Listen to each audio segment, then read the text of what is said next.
Hi friends, இந்த தைநோம்பிக்கு நாங்களும் பாதி வீடு மட்டும் பூசிக்கலாம் அப்படின்னு முடிவெடுத்து பெயிண்ட் வாங்கிட்டு வந்தாச்சு. ஃபுல்லாக பூசணுன்னா அமௌண்ட் கொஞ்சம் அதிகமாகவே ஆகும். இப்போதைக்கு நம்மளால் முடியாதுன்ட்டு பாதி செவத்தை மட்டும் பூசி நம்ம குழந்தைகளோட கலை வண்ணத்தையெல்லாம் அழிக்கணுமில்ல, அதுக்காக தான். வீடு கட்டினப்போ யூஸ் பண்ண பெயிண்ட் எல்லாம் கொஞ்சம் கொஞ்சம் மிச்சம் இருந்துச்சு. அது நிறைய டப்பாவாக ஊற்றி வச்சுருந்தாங்க. அதையெல்லாம் இட்டு வந்து வேணுங்கிறதெல்லாம் யூஸ் பண்ணிக்கிட்டு அப்படின்னு சொல்லிட்டு எல்லாம் இட்டு வந்து கீழே வச்சிட்டோம். வீடு கட்டி 2 வருஷம் ஆச்சு. போன வருஷமே நிறைய கிறுக்கி வச்சுருந்தாங்க. எல்லாம் தேய்ச்சி கழுவிட்டோம். சரி, இந்த வருஷம் பூசினதால முடியாது. இங்கே பாருங்க எப்படி கிறுக்கி வச்சுருக்காங்கன்னு.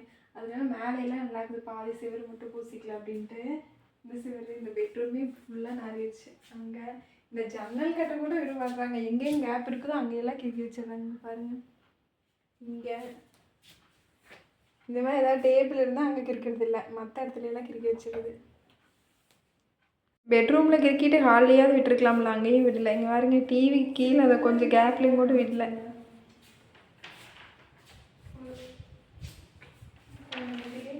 போன டைம் நல்லா அச்சை கிறுக்கி விட்டாங்க அந்த க்ரையான்ஸ் வச்சு. அதை தேய்ச்சதில் செவரே தெரியுது பாருங்க. காரை இங்கே அப்படி தான் பண்ணாங்க.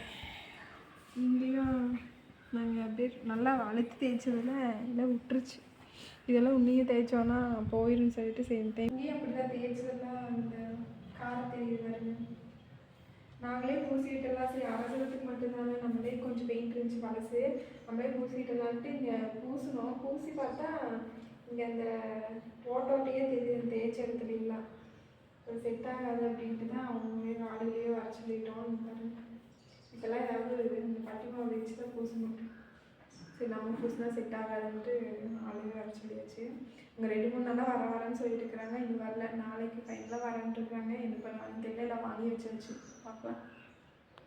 புது ப்ரெஸ் நல்லா சாஃப்டாக இருக்குதாம்மா, அதனால இப்படி மூஞ்சியில் வச்சு பார்த்துருக்குறாரு.